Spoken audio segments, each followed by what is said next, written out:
कल्याणनगर राष्ट्रीय महामार्गावर गायमुखवाडी पिंपरी पेंढार येथे शनिवार दिनांक 19 जानेवारी रोजी पहाटे 5:30 वाजण्याच्या सुमारास Maruti WagonR car MS-04 GU 5811 याचा अपघात होऊन 2 जण जखमी झाले। याच ठिकाणी 17 जानेवारी रोजी रात्री बस आणि पिकअप यांचा अपघात झाला होता। त्यात 3 जणांना आपला जीव गमवावा लागला। या घटनेत 24 तासही होत नाहीत तोच दुसरा अपघात झाल्याने येथील नागरिक भयभीत झाले आहेत। पहाटेच्या वेळी झालेल्या या अपघातातील जखमींना तंटामुक्त समितीचे अध्यक्ष उल्हास कुटे, रामदास डोके, कारभारी कुटे, किसन डोके, दिलीप शेलार आदी ग्रामस्थांनी तातडीने मदत करून अपघातग्रस्तांना पुढील उपचारासाठी आळेफाटा येथे पाठवण्यात आले। सदर घटनेची ग्रामस्थ व तंटामुक्ती समितीचे अध्यक्ष उल्हास कुटे यांनी या परिसरात वारंवार लहान मोठे अपघात होतच असतात। याच ठिकाणी जिल्हा परिषद शाळा आणि रस्त्याला लागूनच मोठ्या प्रमाणात लोकवस्ती आहे, त्यामुळे तिथे गतिरोधक बसवण्यात यावेत अशी मागणी केली आहे। त्वरित गतिरोधक बसवले नाही तर ग्रामस्थ रस्त्यावर येऊन आंदोलन करणार असल्याचे त्यांनी यावेळी सांगितले। वारंवार होणाऱ्या अपघातांमुळे तेथे त्वरित गतिरोधक बसवावेत अशी मागणी येथील ग्रामस्थांनी केली आहे। आज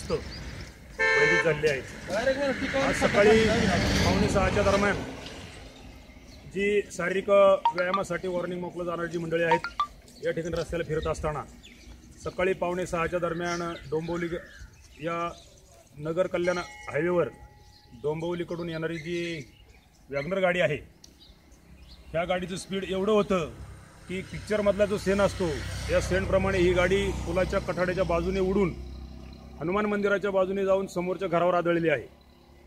आणि त्यामध्ये असणारी 2 जोडपी, त्यामध्ये त्या महिलेला मारहाण जास्त लागलेला आहे। 2 त्याच्यामध्ये लहान मुलं होती, त्यांना कुठल्याही प्रकारची इजा झालेली नाही, परंतु त्यामध्ये असणारी जी 2 पुरुष आणि 2 महिला त्यामध्ये तिघांना प्रमाणात लागलेला आहे। या ठिकाणच्या ग्रामस्थांची स्थिती एवढी भयभीत झालेली आहे की हे ग्रामस्थ कुठल्याही क्षणी रस्त्यावर उतरण्याच्या तयारीमध्ये आहेत।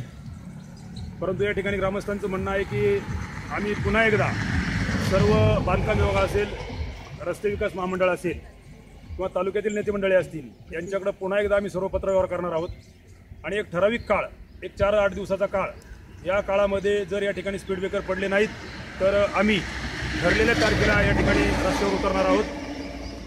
त्याशिवाय कुठल्याही प्रकारचा आम्हाला जो न्याय किंवा जे आज स्थिती पाहता हा जो नगर कल्याण हायवे आहे मडपासून तर इकडे आण्यापर्यंत नव्हे तर नगरपर्यंत संपूर्ण ठिकाणी स्पीड ब्रेकर पडलेले आहेत आणि या ग्रामस्थांवर एवढ्या मोठ्या प्रमाणात अन्याय झालेले आहे की एक सुद्धा साधा सफेद पट्टासुद्धा या वस्तीमध्ये कुठे टाकलेला नाही। हे या रस्त्याचं जे काम करणारी मंडळी आहेत यांनी या ग्रामस्थांवर एवढा मोठा अन्याय केलेला आहे आणि ह्या अन्यायाच्या माध्यमातून या ठिकाणी जे अपघातचं प्रमाण जे वाढलेलं आहे, आठवड्यामध्ये 4 अपघात या ठिकाणी झालेले आहेत आणि महिन्याचा जर विचार केला तर ती गणतीसुद्धा होत नाही। आणि आजचा आणि कालचा अपघात पाहता यामध्ये जी हानी झालेली आहे ही फार मोठ्या प्रमाणात आहे।